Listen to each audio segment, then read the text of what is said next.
Então, dando sequência aqui à nossa teoria das nulidades do ato administrativo, a gente vem falando sobre os elementos que compõem o ato administrativo, são 5, né? Competência, finalidade, forma, motivo e objeto. A gente vem falando sobre a anulação dos atos administrativos, porque os vícios que levam os atos a ser anulados são vícios que se instalam nos elementos, né? Tem vício de competência, vício de finalidade, vício de forma, vício de objeto, e assim vai. A gente vem falando de convalidação, porque existem casos que, por causa do princípio da segurança jurídica, os atos não serão anulados, mesmo tendo vícios. São casos em que os vícios são sanáveis e que é possível e que é mais vantajoso para o interesse público corrigir o vício do ato e, em vez de anular o ato, convalidar o ato, que é aproveitar o ato, né? Só que sem vícios, corrigindo o vício. Então, a gente vem falando sobre essa ideia de que são os vícios, sanáveis, insanáveis, que permite o ato ser convalidado ou que obriga o ato a ser anulado. A gente vem falando dessas coisas aí. Foi nossa 7ª aula falando sobre isso daí. Então, a gente falou sobre os vícios sanáveis e insanáveis. Passamos essa tabela aqui muito importante, de que o vício de finalidade é sempre insanável, o vício de motivo é sempre insanável, o vício de objeto é sempre insanável, enquanto que competência tem vício sanável e insanável, e forma tem vício sanável e insanável. Depois a gente passou a trabalhar a ideia dos vícios.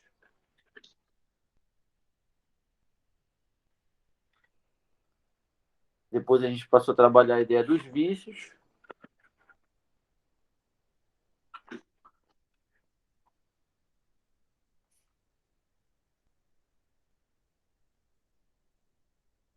Aí a gente entrou na competência. Falamos quais são os vícios sanáveis de competência. E falamos quais são os vícios insanáveis de competência e por quê.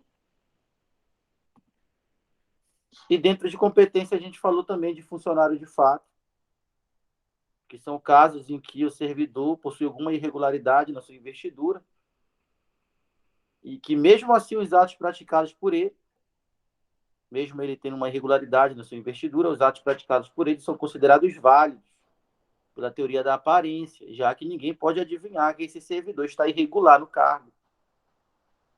O terceiro de boa-fé que recebe um ato vindo desse servidor, que está irregular no cargo, não tinha como adivinhar que ele estava irregular.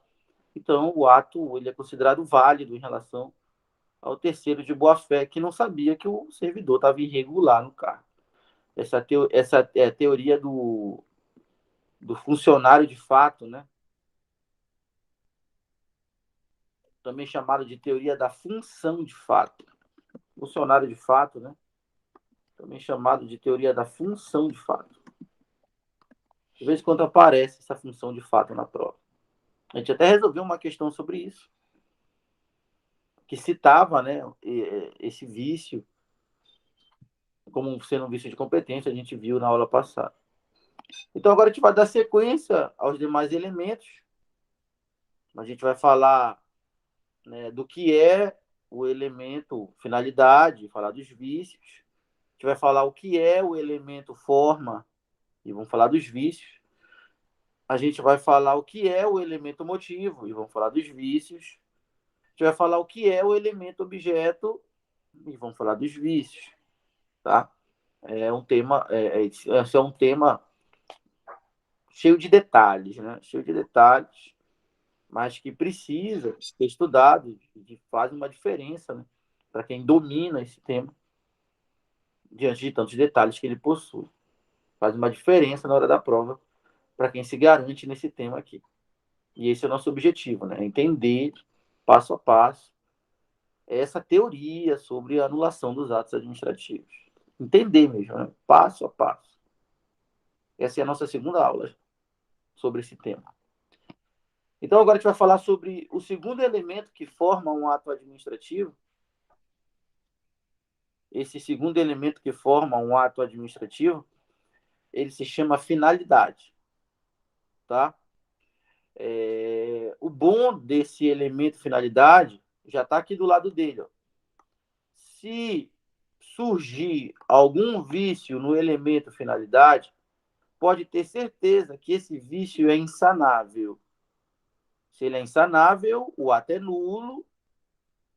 Se o ato é nulo, quer dizer que ele somente pode ser anulado, que ele deve ser anulado. Se o vício é insanável e o ato é nulo, quer dizer que o ato nunca vai poder ser convalidado, quer dizer que o ato nunca vai poder ter o vício corrigido, nunca vai poder ser aproveitado. Essa é a grande vantagem desses elementos que têm vícios sempre insanáveis. A grande vantagem é essa, é que eles aparecem em prova e eles são verdadeiros coringas, né? Quem jogou baralho, né, conhece o coringa, né? No baralho, tá jogando ali um baralhozinho e tu compra ali, né? Ou tu inicia o jogo com um coringa e esse coringa ele vale qualquer carta, né? Dentro do baralho. É uma carta especial. Então, a finalidade, em relação aos vícios dos atos administrativos, a finalidade é esse coringa. Porque apareceu o vício de finalidade, eu já sei que não tem porém. Que o vício é insanável, o ato é nulo, só pode ser anulado, não admite convalidação, em hipótese alguma. Então, isso daí já me garante que eu possa ou achar o item certo, se falar dessa maneira, ou eliminar um item da prova, se falar de maneira contrária. É o meu coringa, né? É a minha carta salvadora, quando aparece vício de finalidade na prova. Vocês entenderam aí a importância da finalidade, pelo fato dos vícios de finalidade ser sempre insanável? Agora vamos ver o que é o conceito de finalidade. A doutrina, ela costuma dizer esse conceito aqui, ó. Finalidade é o resultado imediato buscado pelo ato. É porque o ato ele tem dois resultados. Ele tem um resultado a ser buscado no futuro, é o resultado imediato, é o resultado para depois, e ele tem um resultado imediato. O resultado imediato é o resultado no presente, é o resultado jurídico imediato, né? O resultado no presente. É aquilo que imediatamente o ato vai mudar no mundo jurídico. Então, já fica essa dica, né? Que o resultado imediato do ato administrativo, ou seja, o que o ato almeja alcançar no futuro, através da sua prática, é a finalidade. Enquanto que o resultado jurídico imediato, né, com I, imediato do ato administrativo, ou seja, os efeitos jurídicos que o ato vai causar no presente de forma imediata, aí já não é a finalidade, aí já é o objeto. Então, esse é um macete de prova, né? Que a finalidade é o resultado imediato e que o objeto é o resultado jurídico imediato. Enquanto a finalidade está no futuro, o objeto está no presente. Então, essa finalidade, quando ocorre um vício de finalidade no ato, a gente já sabe que é um vício sempre insanável, o nome desse vício de finalidade se chama desvio de poder ou desvio de finalidade. Vocês lembram que lá na competência, o nome do vício de competência é excesso de poder e não pode confundir com um vício no elemento finalidade, que se chama desvio de poder. Eles acontecem no mesmo contexto, tá? Então, não pode confundir. Qual o nome do vício? De um dos vícios, né? São 3 vícios ao todo. Qual o nome do vício de competência? É excesso de poder. É quando o agente público pratica um ato fora do rol de competências que a lei estabeleceu para ele. Excesso de poder, vício de competência. Qual o nome do vício de finalidade? Esse só tem um nome, não são 3 vícios, só é um. Qual o nome do vício de finalidade? O nome é desvio de poder. Desvio é quando o agente público ele até pratica um ato que está dentro do seu rol de competências, mas ele faz isso buscando uma finalidade diversa, diferente do interesse público. Tá? Então, o nome do vício de finalidade é desvio de poder, também chamado de desvio de finalidade. Não são 2 vícios, é só um, mas que tem 2 nomes, né? São sinônimos. Desvio de poder ou desvio de finalidade é o nome do vício de finalidade. Nesse vício, o agente público ele desvia do interesse público. Ele pratica um ato que até está dentro das suas competências, mas que se torna um ato ilegal pelo fato do agente público usar as suas competências para buscar um interesse diverso do interesse público. Daqui a pouco eu vou citar os exemplos que caem em prova, são sempre os mesmos, tá? Mas é importante entender que no vício de finalidade, o agente público ele busca outra finalidade diferente do interesse público. Não importa qual seja. Qualquer finalidade buscada no ato, através da prática do ato administrativo, que não seja um interesse público, por si só já torna o ato ilegal, viciado com vício de finalidade. Porque todo ato administrativo sempre deve buscar o interesse público. Então, vamos ver os casos que isso acontece. 2 situações que pode ocorrer o vício de desvio de poder ou desvio de finalidade. 2 casos. Vamos ver os 2 aqui.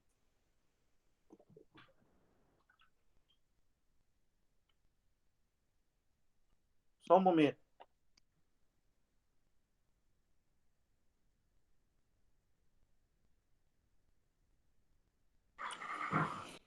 Ok, então vamos lá. Primeiro caso. Quando o agente público, embora competente para a prática do ato, atua visando finalidade diversa do interesse público. Então, no primeiro caso de desvio de poder, no primeiro caso do vício de finalidade, o agente público ele até é competente para praticar o ato, só que ele pratica esse ato que está dentro do seu rol de competências, visando o interesse diverso do interesse público. Esse exemplo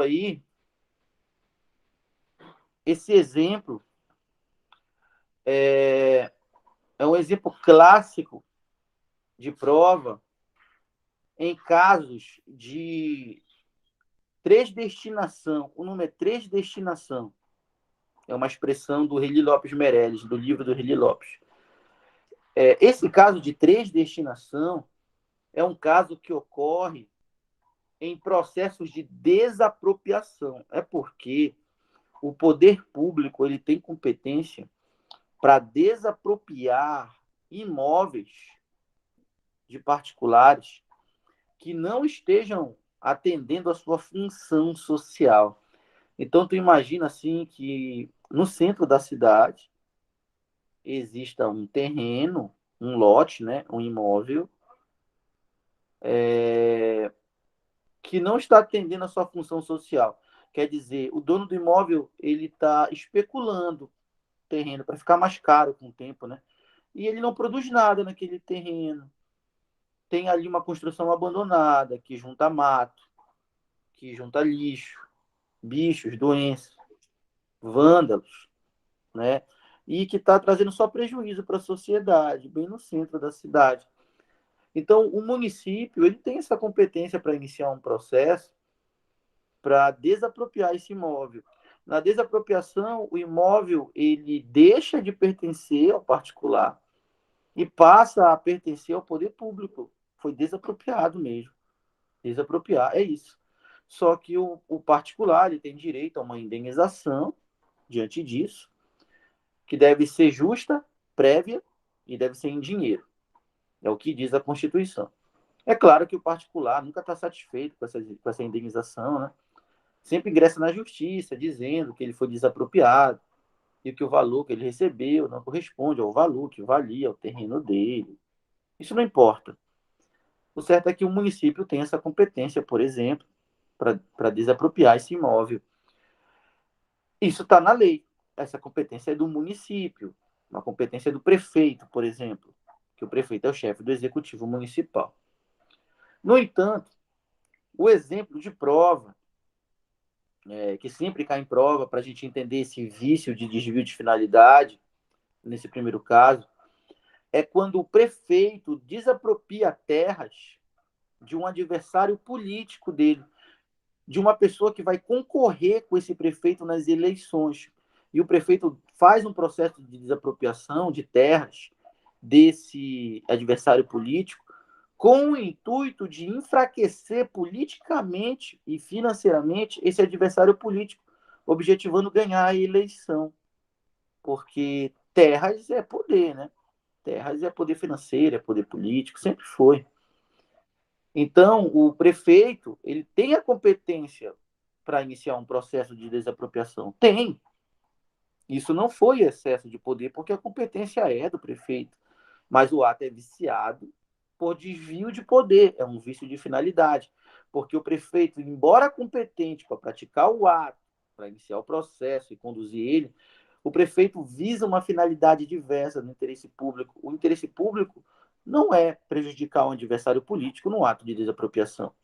O interesse público é o imóvel ser desapropriado para que o município alcance a coletividade ali, construindo uma praça, construindo um hospital no lugar daquele imóvel.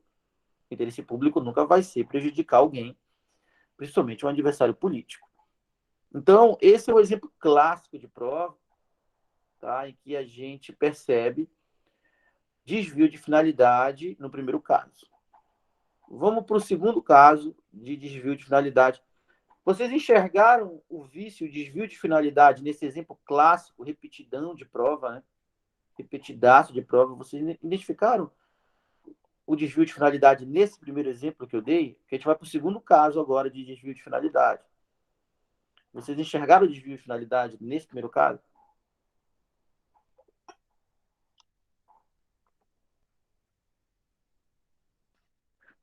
Então tem que ficar esperto que no desvio de finalidade, o agente que pratica o ato, ele até é o agente competente, ele é o agente competente, só que ele pratica o ato visando uma finalidade diversa do interesse público, uma finalidade diversa do interesse público.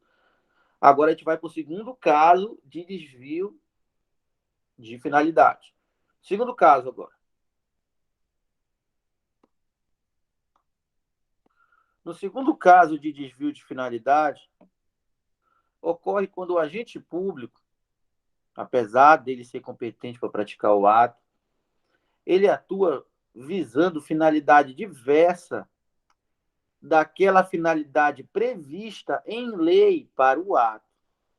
É porque todo ato administrativo tem duas finalidades. A primeira é a mesma para todo ato. Todo ato administrativo deve ser praticado visando o interesse público, não importa qual seja o ato. Todo ato administrativo tem a mesma finalidade em sentido geral, em caráter geral. Em sentido geral, todo ato administrativo deve ser praticado visando o interesse público. No entanto, cada ato administrativo possui a sua própria finalidade específica. Essa já não é a mesma para todo ato. Quer dizer, cada ato administrativo especificamente tem uma finalidade própria a alcançar. Essa finalidade específica que cada ato administrativo tem é a lei que diz isso. É a lei que diz qual é essa finalidade. Então, a lei de forma explícita, de forma clara no texto, né, da lei, ou de forma implícita, deixando ali nas entrelinhas da lei, de forma explícita ou de forma implícita, a lei sempre traz uma finalidade específica para cada ato.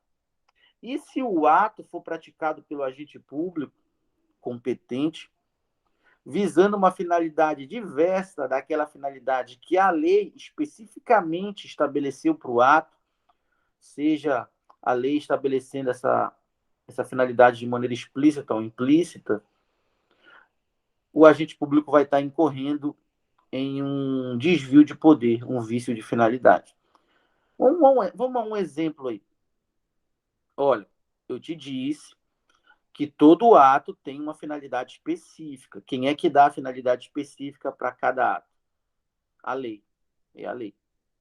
Então, vamos pegar um ato administrativo. Vamos pegar o ato de remoção. No ato de remoção, isso é um ato administrativo, remoção. Esse é o exemplo clássico de prova, tá? É o exemplo que repete sempre. Na remoção, o agente público ele vai ser deslocado para outra localidade por razões de interesse público. Quer dizer, a administração pública precisa de mais servidores em outra localidade.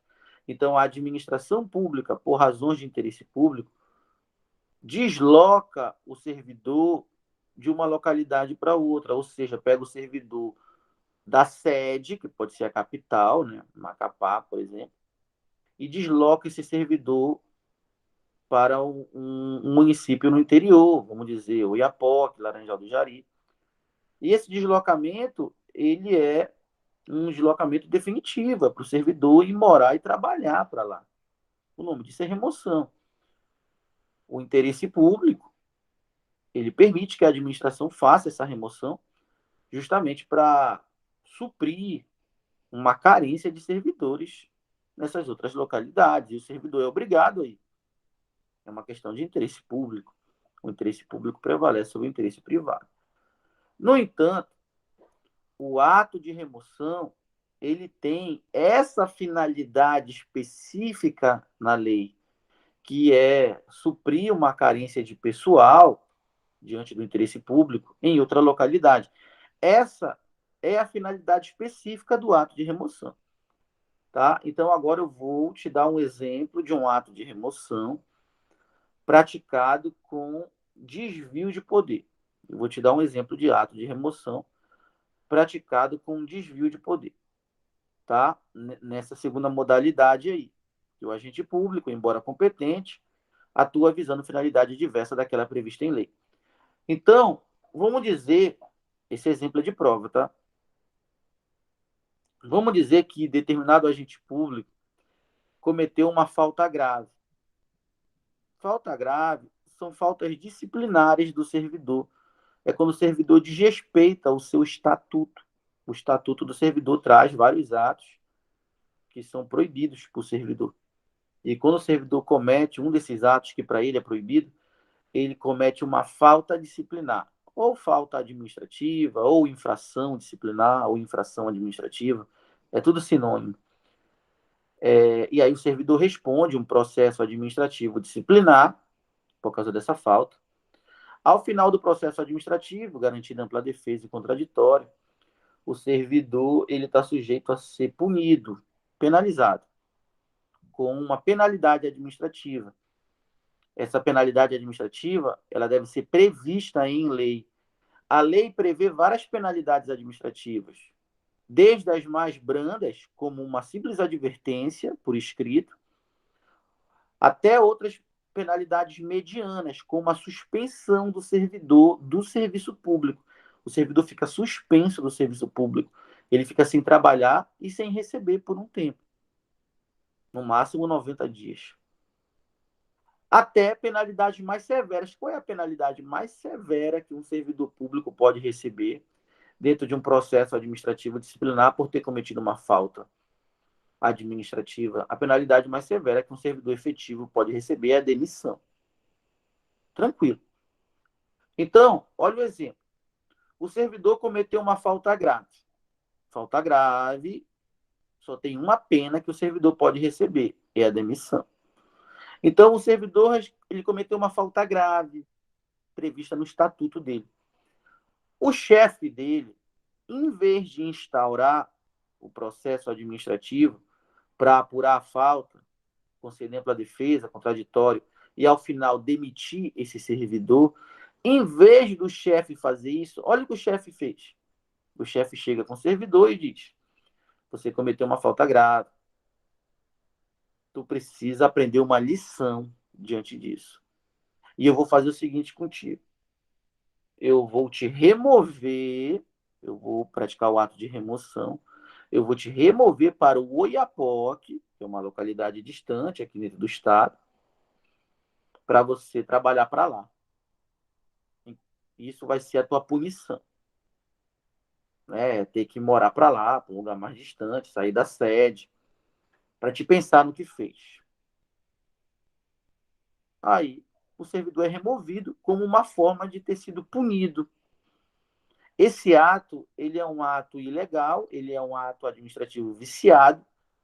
O vício é no elemento finalidade. O nome do vício é desvio de poder. Por quê? Porque o agente público que removeu o servidor, ele é o agente público competente para remover. É o chefe dele, por exemplo. Tranquilo, ele poderia fazer essa remoção. No entanto, a lei que criou o ato de remoção, a lei que criou o ato de remoção não concedeu ao ato de remoção a finalidade específica de punir ninguém. O ato de remoção não é um ato punitivo, ele não tem a finalidade de punir as pessoas, ele não foi criado por lei para isso. Então, o vício está em usar um ato que não é punitivo para punir. Por si só, isso já gera um vício de desvio de finalidade. Então, no primeiro caso, o agente público desvia do interesse público. No segundo caso, o agente público busca uma finalidade diversa daquela finalidade específica em lei para o ato. Vocês entenderam os dois casos de desvio de finalidade? O vício sempre insanável? Vocês entenderam isso daí?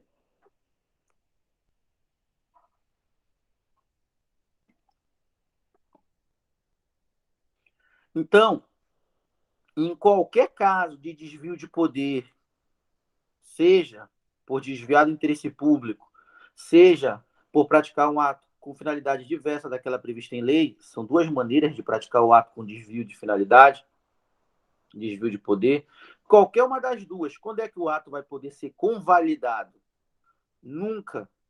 Qualquer uma das duas, qualquer um dos dois casos do vício de desvio de poder, quando é que o vício vai ser sanável? Nunca. Quando é que o ato vai ser anulável? Ato anulável é aquele que pode ser convalidado. Quando é que o ato vai ser anulável? Nunca. O desvio de finalidade torna o ato nulo. Nulo é um ato que só pode ser anulado, porque o vício é insanável. Vamos falar algumas coisas aqui sobre a finalidade? Eu acho que eu até já comentei isso aqui com vocês. Ó. Nota sobre o vício de finalidade. Para efeito de prova objetiva, de concurso público, não existe vício de finalidade sanável. Perfeito, não existe. Para efeito de prova, não existe.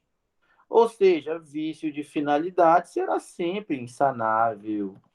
Ou seja, tornará o ato nulo. Ou seja, sem possibilidade alguma de convalidação. Perfeito, né? Assim, modéstia à parte, né? Às vezes eu me surpreendo com esse material que a gente tem, né? Ele traz exatamente o que precisa saber para a prova. A gente tem aqui, ó, a gente tem aqui vício de finalidade, que no livro tem várias páginas para falar isso que eu falei aqui. E aqui tem algumas linhas só, né? Resumidamente, o que precisa para acertar a questão. Material muito bom. Agora vamos falar da forma.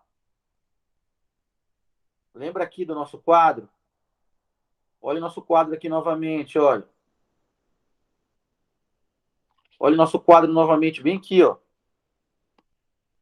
Competência vício de competência e vício de forma, os dois, a gente liga a luz amarela, de atenção. Porque se o vício for de competência, eu preciso analisar ele, porque ele pode ser sanável ou insanável. Se o vício for de forma, a mesma coisa. Eu acendo a luz de atenção, a luz amarela, lembrando do semáforo, né? Que é amarelo, atenção. Se o vício for de forma, eu acendo a luz amarela, porque o vício de forma também pode ser sanável ou insanável.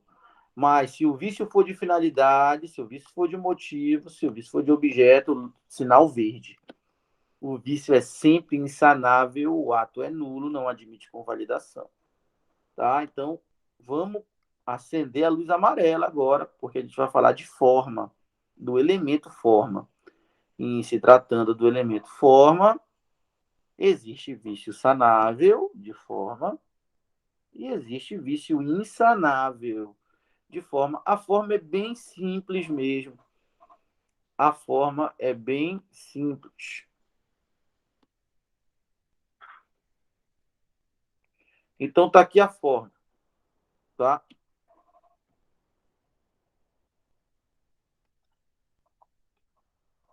O que é a forma enquanto elemento do ato administrativo? A forma é o revestimento exterior do ato. É porque o ato precisa se apresentar para a sociedade. E para o ato se apresentar para a sociedade, ele precisa assumir alguma forma. Ele precisa estar contido em alguma vasilha, em algum recipiente. Por exemplo, como é que tu espera que seja o edital do teu concurso? Tu espera que ele seja escrito num papel. Escrito num papel é a forma como o ato de edital do concurso é praticado. Você aceitaria um edital de um concurso que fosse praticado sobre a forma verbal? Olha, vai sair o edital, vai. Tá, então bora lá para a praça que vão ler. Mas aí, vão dar escrito pra gente? Não, não, não, não, não. Tu tem que gravar na tua cabeça, porque só vale o que vão falar lá. Vão, né, o edital vai ser falado, ele vai ser verbal. Não, eu quero escrito. Isso me dá mais segurança. Não, não, mas ele vai ser verbal. Verbal é uma maneira de praticar alguns atos. Alguns atos são verbais. Mas o edital do concurso não. Por lei, o edital do concurso é escrito. Como regra, a maioria dos atos administrativos tem a forma escrita. Mas, em alguns casos, a lei permite que os atos assumam outras formas. Tem ato que é gesto. Os sinais do agente de trânsito, controlando o trânsito, aqueles sinais, aqueles gestos, são atos administrativos. Tem ato administrativo que é luminoso. Tem ato administrativo que a luz representa uma manifestação de vontade da administração. Tudo isso porque a lei permitiu assim. O semáforo é um ato administrativo. A luz vermelha representa uma ordem de parada. A luz verde significa uma autorização para seguir. A luz amarela significa para acelerar, né? Não, a luz amarela é para ter atenção, né? Porque vai mudar a cor do sinal. Então, o semáforo é um ato administrativo sobre a forma luminosa. Quando o policial apita, né, aquele Silvio, aquele conjunto de sons que o policial faz com o apito, representa um ato administrativo, porque são manifestações de vontade da administração, na forma de som. A placa de trânsito, a placa de proibido estacionar, a placa de pare, são símbolos, mas também são manifestações de vontade da administração. São atos que se apresentam sob a forma de símbolo. Então, todo o ato administrativo possui alguma forma, algum revestimento exterior, alguma maneira definida em lei para se apresentar para a sociedade. A maioria dos atos administrativos possui a forma escrita. O edital do concurso, a nomeação, as férias, uma licença do servidor, todos esses atos são escritos, a maioria são escritos. Mas, em alguns casos, nada impede que a lei crie atos administrativos sobre outras formas, sobre a forma luminosa, sobre a forma de símbolo, sobre a forma de som, sobre a forma de gesto. Existem atos administrativos verbais. Então, a forma é o revestimento exterior do ato. É a maneira como o ato se exterioriza, se apresenta para o mundo jurídico. Quem define a forma que cada ato vai ter é a lei que define. Tranquilo? Vocês entenderam o conceito do elemento forma para a gente conseguir agora falar dos vícios desse elemento? Vocês entenderam o conceito do elemento forma para a gente falar agora dos vícios que podem se instalar nesse elemento?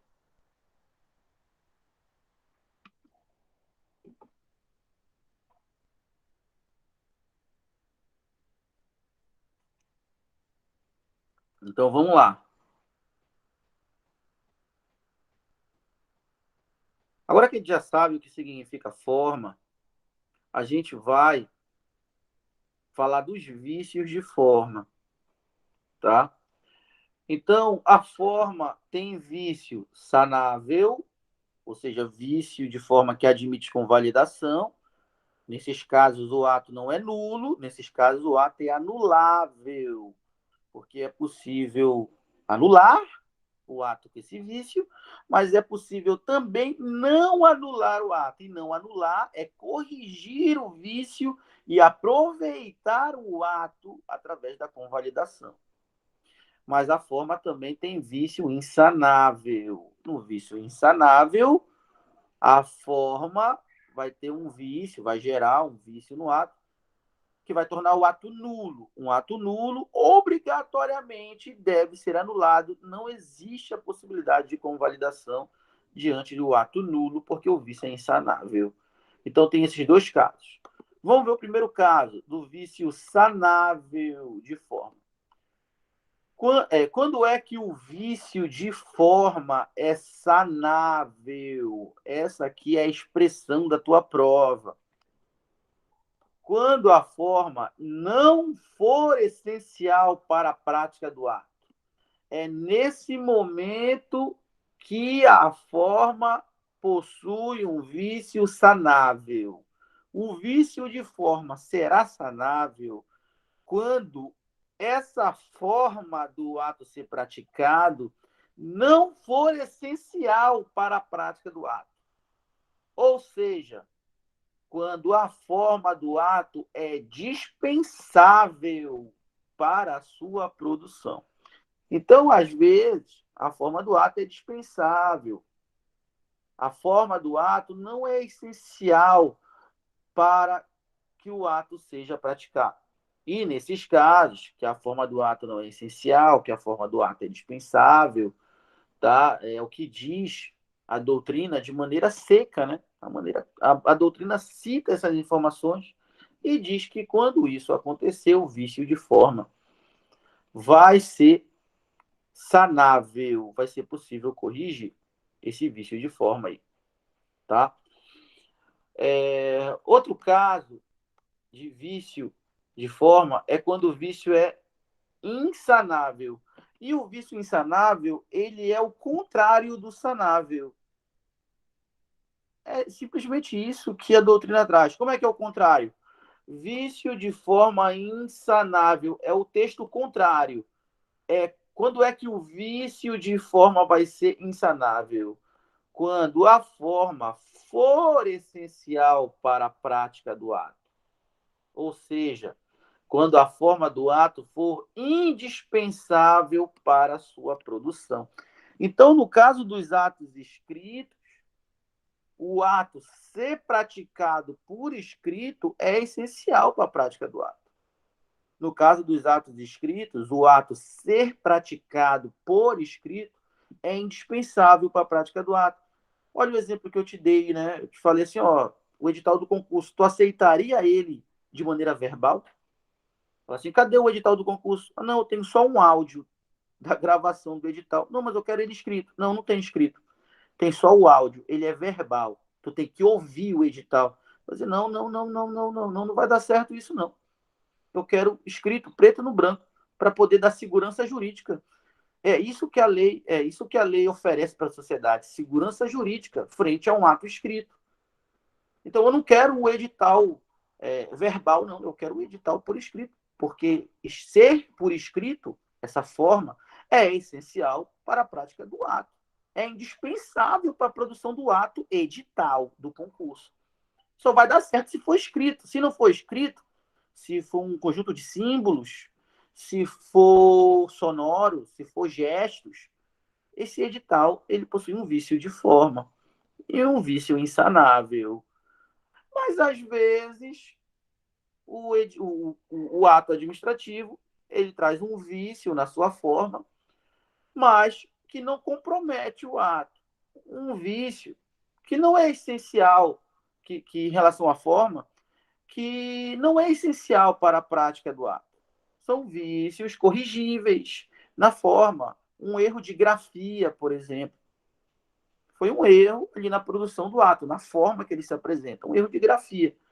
Mas é um erro que dá de corrigir. Porque esse erro já não é essencial para a prática do ato. Um erro de português, por exemplo. É um erro, é um vício sanável. Tá? O nome da pessoa veio escrito errado, algo do tipo assim. Tá? O bom é que esses exemplos de quando o vício é sanável de forma e quando o vício é insanável não costuma cair. Eu, particularmente, nunca vi numa. Não, eu vi uma vez só. Eu vi uma vez uma questão objetiva perguntar sobre esse negócio de vício de forma sanável e insanável, trazendo exemplos. Né? Eu vi numa prova objetiva uma vez e também caiu um estudo de caso na LAP, em que a resposta era que o vício era de forma e ele era sanável. Era um estudo de caso da LAP, também eu vi num cargo de nível médio, um estudo de caso da LAP. Fora isso, o que as provas perguntam repetidamente é somente o conceito puro, que é esse que está aqui escrito, sem citar exemplos. O bom é esse.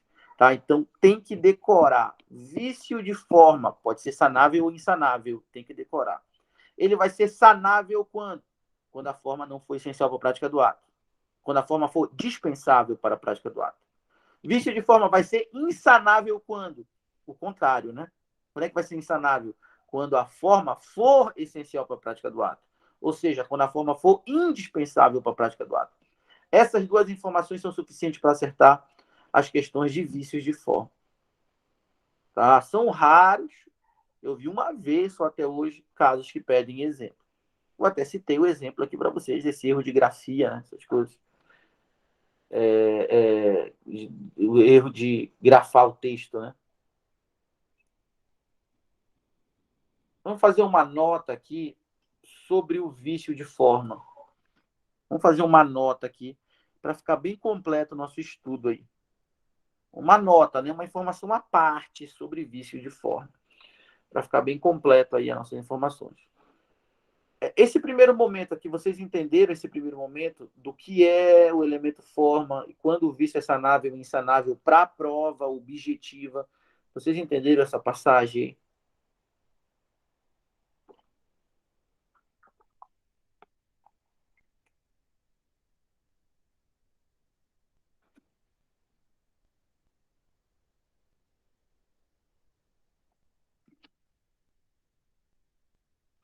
Então vamos lá. Vamos fazer essa nota aqui do vício de forma para ficar bem completo aí o nosso material. A nota diz assim: a motivação do ato, que não é a mesma coisa que o elemento motivo, refere-se à exposição, sempre por escrito, dos pressupostos de fato e de direito que embasaram a prática do ato. Essa exposição por escrito, com o nome de motivação, não é um dos 5 elementos do ato administrativo: competência, finalidade, forma. Ou seja, a motivação não é um dos 5 elementos. Essa peça escrita é um componente que auxilia na exteriorização do ato para o mundo jurídico. Ou seja, é parte do elemento forma, sendo que a ausência da motivação, no ato em que a lei expressamente a exigir, não irá gerar vício no elemento motivo, e sim, essa ausência irá comprometer a forma do ato, gerando vício de forma, né? Esse texto é meu, e esse texto que eu escrevi aqui no nosso material, da primeira vez que a gente trabalhou esse tema aqui no nosso curso, eu fiz esse texto para falar sobre a motivação, tá? O próximo elemento que a gente vai estudar é o elemento motivo. Esse elemento motivo não é a mesma coisa que motivação. Isso já é uma questão de prova. Motivação e motivo não são a mesma coisa. Motivação e motivo não são a mesma coisa. O próximo elemento é motivo e a gente vai perceber isso. A motivação sequer é um dos 5 elementos que compõem o ato administrativo. O motivo é um dos 5 elementos que compõem o ato administrativo. A motivação não, tá? Então, pode existir um ato sem motivação? Pode, porque a motivação não é um dos 5 elementos que compõem o ato. Pode existir um ato sem motivo? Não, aí já não pode. Todo ato tem que ter motivo. Porque motivo é um dos 5 elementos que compõem obrigatoriamente o ato administrativo. Então, todo ato tem motivo, obrigatoriamente. Mas nem todo ato vai ter motivação. A motivação pode existir ou não no ato. Vai depender da lei determinar que o ato seja motivado ou não. Então, o que é essa motivação? Essa motivação é uma peça escrita, sempre escrita, né, um papel, em que o agente público vai escrever por que ele está praticando aquele ato administrativo. A motivação é uma peça escrita em que o agente público que está praticando o ato, ele vai descrever ali, por escrito, as razões de fato e de direito que estão justificando que ele pratique aquele ato. Então, você pode enxergar a motivação numa multa de trânsito, por exemplo. Ninguém vai receber uma multa de trânsito simplesmente dizendo que foi multado. Não. Na multa de trânsito vai vir escrito a circunstância de fato que gerou a multa, ou seja, onde foi, quando foi e como foi que tu cometeu uma infração. Passou no sinal vermelho? Qual horário? Em qual esquina? Isso é circunstância de fato. Isso vai estar escrito na multa. E também a motivação exige que seja escrito as circunstâncias de direito que levaram o ato a ser praticado. O que são as circunstâncias de direito? As circunstâncias de direito é escrever no papel em qual artigo tu se enquadrou, tu infringiu, por exemplo, para que aquele ato tenha sido praticado. Então, cruzar o sinal vermelho lá é uma infração de trânsito e está em algum artigo do Código de Trânsito Brasileiro, CTB. Então, a motivação na multa seria escrever a circunstância de fato, dizer qual foi o cruzamento, qual horário foi, e escrever a circunstância de direito, escrever qual artigo foi infringido por ultrapassar o sinal vermelho. Isso escrito na multa é a motivação. No caso da multa, a motivação é obrigatória. Só que escrever isso no papel é uma maneira de formalizar o ato. Então, a motivação, ela não é a mesma coisa que motivo. A motivação é uma peça que compõe o elemento forma. Resumindo, motivação não é sinônimo de motivo.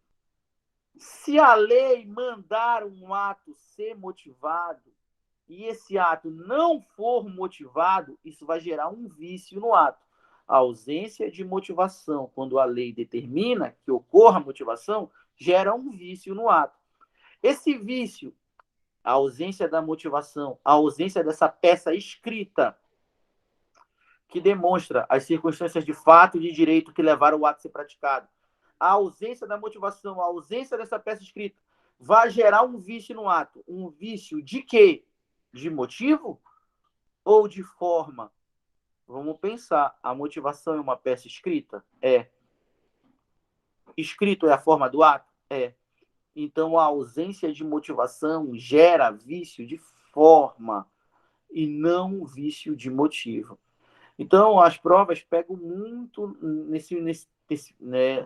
nesse eixo aí, de dizer que a ausência de motivação no ato, quando a lei obriga que o ato seja motivado, gera vício de motivo. Aí a pessoa vê, motivação, motivo, tem tudo a ver, e marca certo. E está errado. A motivação é uma peça escrita que compõe a forma. Se a lei mandou motivar e a motivação não ocorreu, o vício é de forma.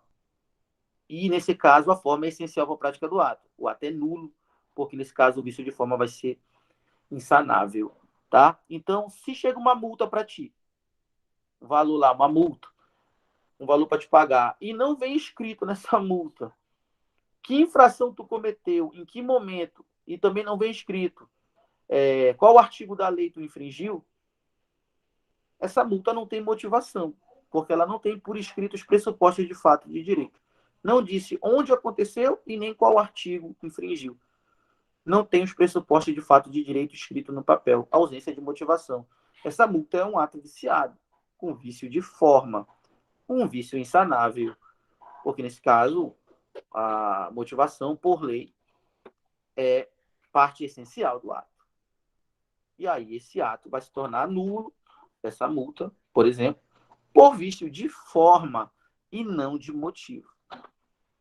Vocês entenderam, né, esse parêntese que eu fiz sobre a motivação antes da gente entrar no motivo? Porque a gente vai entrar no motivo, agora a gente vai entrar no elemento motivo. Vocês entenderam esse parêntese que a gente fez aqui sobre motivação antes de entrar no motivo?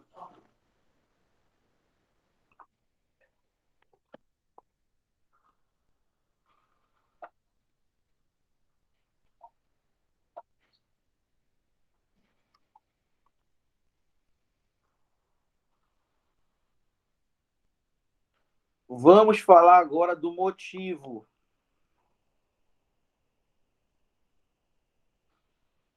Vamos falar do motivo. Olha só, né? Essas aulas que tem na internet, tem várias aulas na internet, né, de atos administrativos, que eu estudo há muito tempo, né?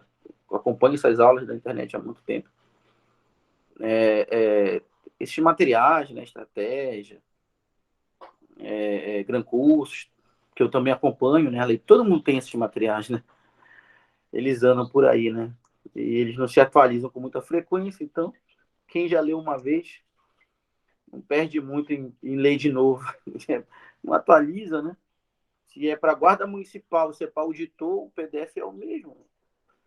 Então, esses materiais eu conheço eles, né? E eu sei o nível de abrangência, de alcance deles. É por isso que nesse curso que a gente faz aqui online, eu faço de tudo para oferecer tudo aquilo que eu gostaria de ter quando eu assistia às aulas lá no YouTube, procurando entender essas coisas de elementos dos atos administrativos. Eu queria entender isso, eu queria enxergar, eu queria ver, mas não tinha essa aula lá assim, da maneira que eu gostaria que fosse. E também não vem, né, nesse nível de didática de texto escrito nos PDFs. E aí eu gostaria de ter isso, não tive, né? E aí eu fui seguindo, estudando e tal, resolvendo questões, lendo os livros. E um dia cheguei num nível de entendimento sobre isso. E é isso que eu tento oferecer nesse curso que a gente faz aqui específico, que é um curso que a gente tem tempo para falar. Falar à vontade, falar com calma, entender, entendeu? Então, eu tento oferecer nesse curso aquilo que eu queria ter quando eu estudava isso e nunca tive. Então, isso que a gente está oferecendo aqui, nessa maneira que a gente explica, esse nível de entendimento, eu garanto que não tem, né? No YouTube, não tem nesses cursos tradicionais. E somente se dedicando algum tempo, né?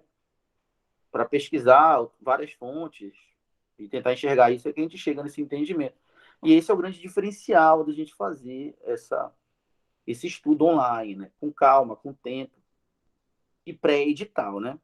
Só dá de estudar com essa calma sem edital. Se o edital já tivesse publicado, já tinha alguém se descabelando aí. Só de eu fazer essa conversa aqui, dizer assim, pô, o edital tá aí, o cara tá conversando. Por que ele tá falando disso aí? Por que ele não tá dando aula? Porque a prova já tá aí. Todo mundo fica agoniado. Mas sem edital dá ainda da gente estudar com calma, dar uma conversada, entender devagar. Que né, é o grande prêmio de quem estuda sem edital. Então vamos para o próximo aqui, para a gente entender com calma o motivo. Já antecipando, né? Ou repetindo, eu já falei isso antes. Motivo não é a mesma coisa que motivação. Motivação e motivo não são sinônimos. Isso é um item de prova, muito repetido, inclusive. Tá? Motivo é um dos 5 elementos que compõem o ato administrativo. Todo ato administrativo sempre tem motivo. Sempre. Por quê? Os 5 elementos são essenciais para a formação e a validade do ato. Obrigatoriamente, todo ato é formado pelos 5 elementos. Sempre. E já a motivação não é um dos 5 elementos. Motivação é apenas uma peça que compõe a forma. Sendo assim, pode ter ato que não tem motivação. Sim. Desde que tenha forma, está normal. Mas nunca vai existir um ato que não tem motivo. Então, motivo e motivação não são a mesma coisa. A motivação nem sequer faz parte do motivo. A motivação faz parte da forma e não do motivo.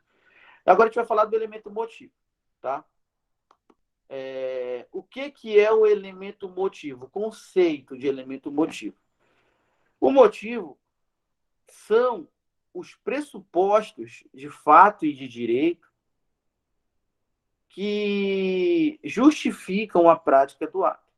Aí tu vai dizer assim, não, tu acabou de dizer isso para motivação. Eu falei, não, eu vou dizer não. Eu não falei isso. Eu falei que a motivação é uma peça escrita, é um papel, em que são escritos os pressupostos de fato e de direito que levaram o ato a ser praticado.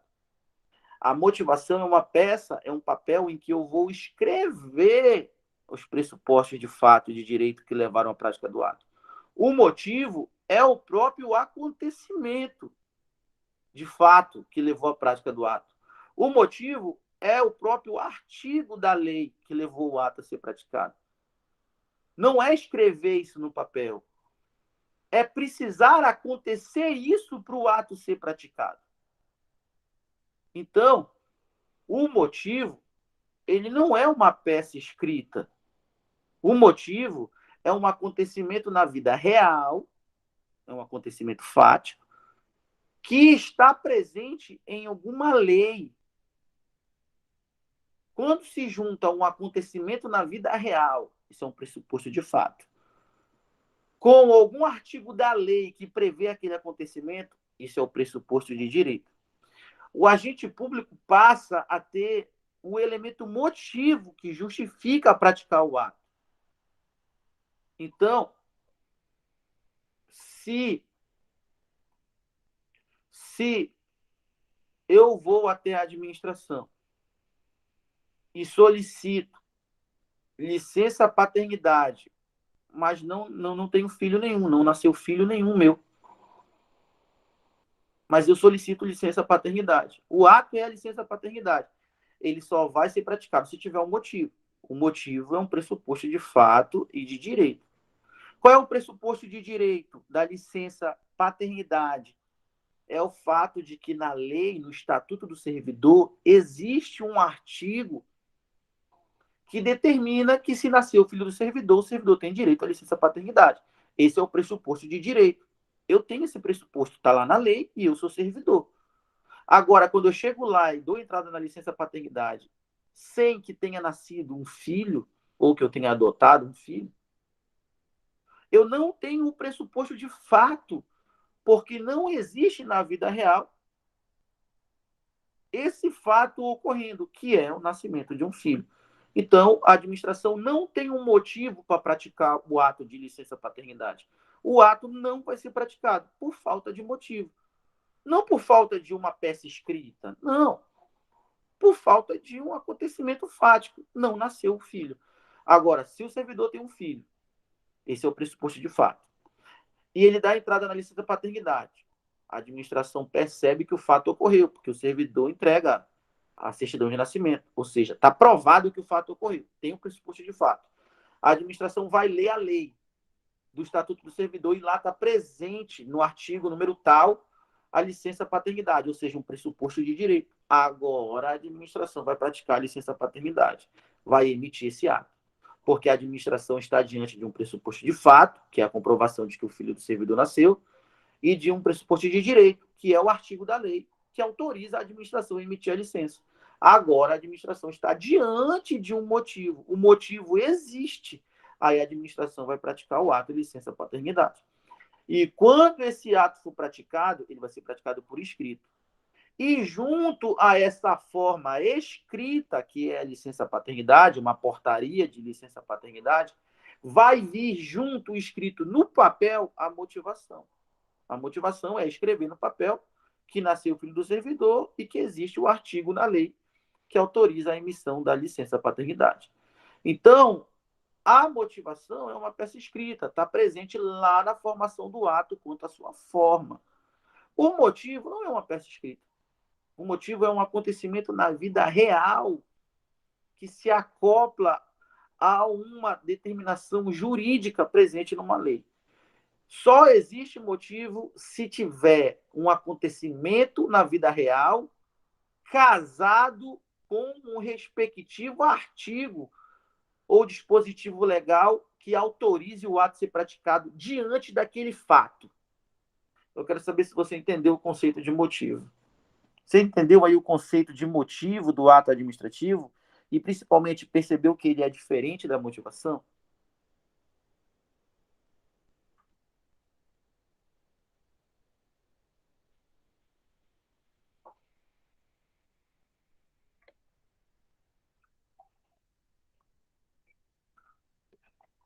Tranquilo? Entendeu aí?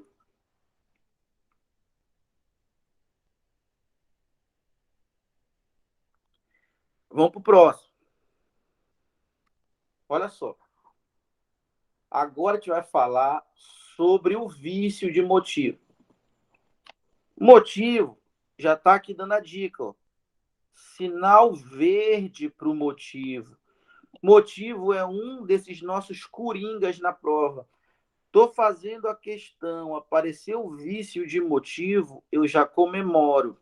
Eu já comemoro porque é coringa. Eu sei que o vício de motivo é sempre insanável. Se a prova falar o contrário, já está errado.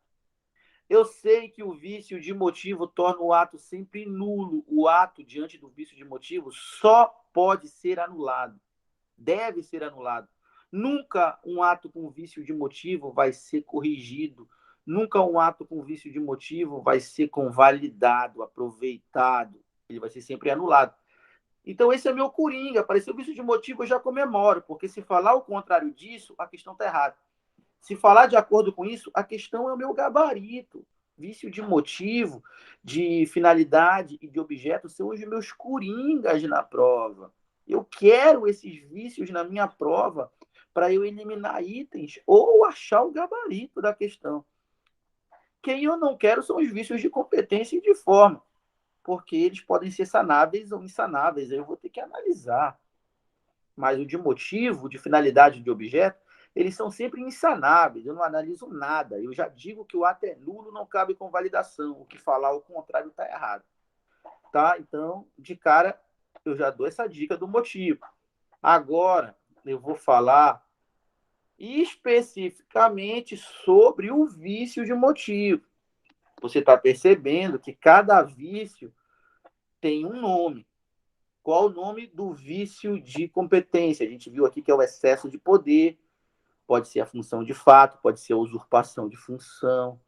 São três vícios de competência, né? Qual o nome do vício de finalidade? É só um, né?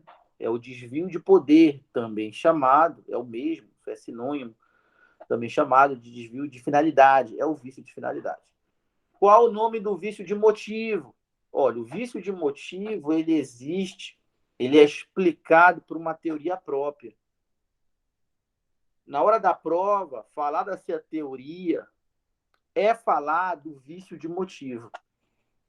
O nome dessa teoria que explica a presença do vício de motivo no ato administrativo é teoria dos motivos determinantes. O nome, né, traz uma noção de algo muito complexo, é uma teoria, eu não vou entender isso nunca. Nada a ver, é muito, muito fácil mesmo.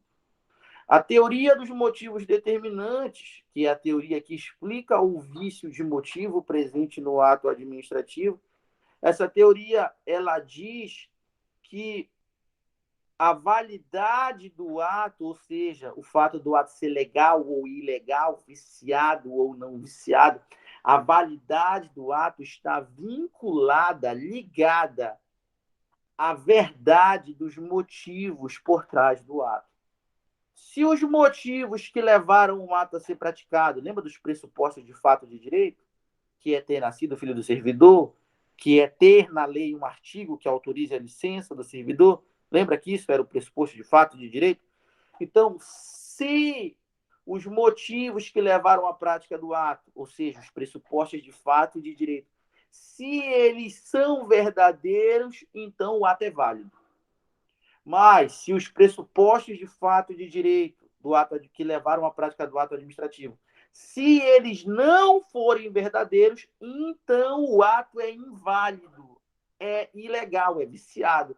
Então, a teoria dos motivos determinantes, ela vincula, ela liga a verdade dos motivos à validade do ato. O ato só vai ser válido se os motivos forem verdadeiros.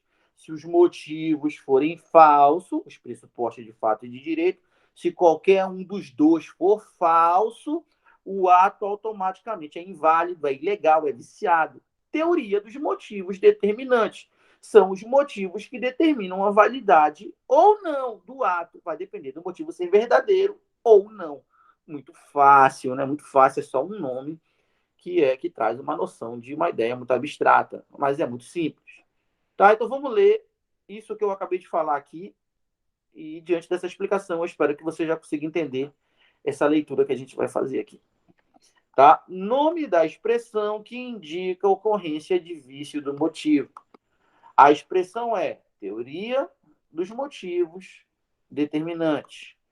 Essa teoria vincula a validade do ato à verdade dos motivos apontados para a sua prática.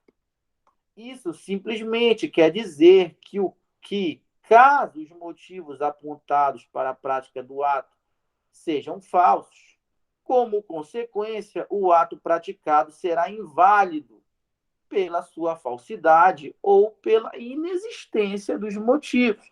Às vezes o motivo nem é falso. Pior do que isso, ele é inexistente. Se o motivo é inexistente, é pior do que ele ser falso. Né? Então, ele vai tornar o ato ilegal, viciado.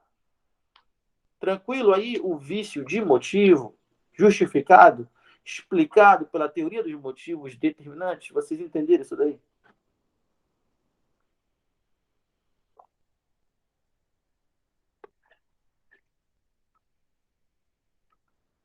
Vocês entenderam a teoria dos motivos determinantes como vício de motivo?